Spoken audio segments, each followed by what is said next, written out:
popular in our generation that counsel people how to, I would say, attain victory in sneaky ways, attain victory by taking credit for work that you don't do, or by humiliating other people, or by trading in secrets of a certain sort, by damaging reputations, by humiliating or causing fear or uncertainty in coworkers. It's not the world that I want to live in, and it's not the world in which I want to be victorious in.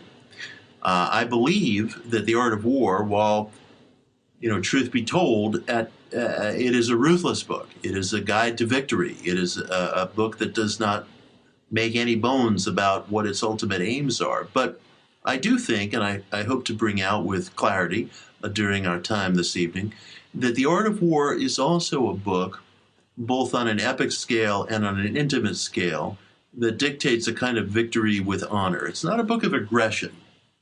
It's not a book of how to get your way by proceeding violently across the earth. In fact, it's a Taoist work. And when I say a Taoist work, it comes out of a very ancient Chinese tradition that holds to the belief that there is a natural way, there is a natural flow of events in life, and we can detect these events by looking at nature.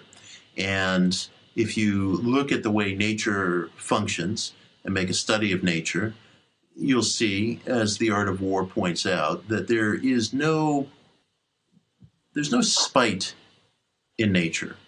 There are no protracted means in nature. When there are confrontations in nature, those confrontations, whether it be a forest fire or whether it be a predator seeking its dinner, they end, and they end with a determined result. And then there is a restoration of the flow of life. So if there's a forest fire, for example, and that forest fire is perhaps biologically necessary in order to clear away old brush or what have you, there's no hatred in the forest fire. The forest fire is going in to clear away brush and flora and dead leaves and things that might choke the forest. And it does take those things that are most damaging to the environment first. Dead wood burns faster than live wood. Underbrush and dried leaves burn faster than leaves that are alive and at the top of a tree. It does its work efficiently.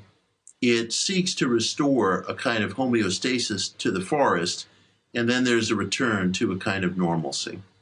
That's, in some regards, the Taoist approach that I think you'll find in The Art of War. Now, when I mention the term Taoist, I'm speaking in part about a term that has entered human commerce over millennia from a book that's often known as the Tao Te Ching, which was written, arguably speaking, probably about 100 years earlier than The Art of War.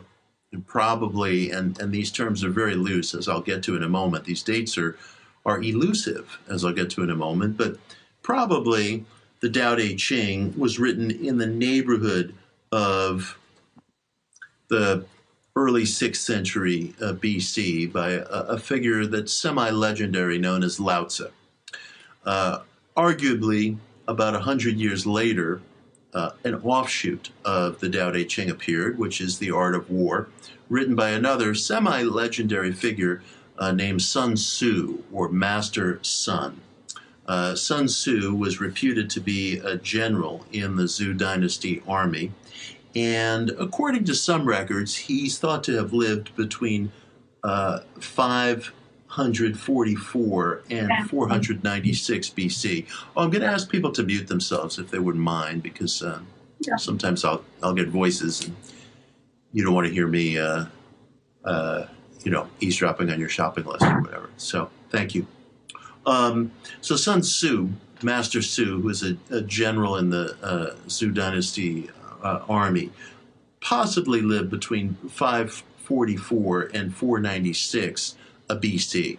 However, the name Sun Tzu and the persona of Sun Tzu does not appear in ancient Chinese literature until about 100 BC, which would have been roughly 400 years following his death.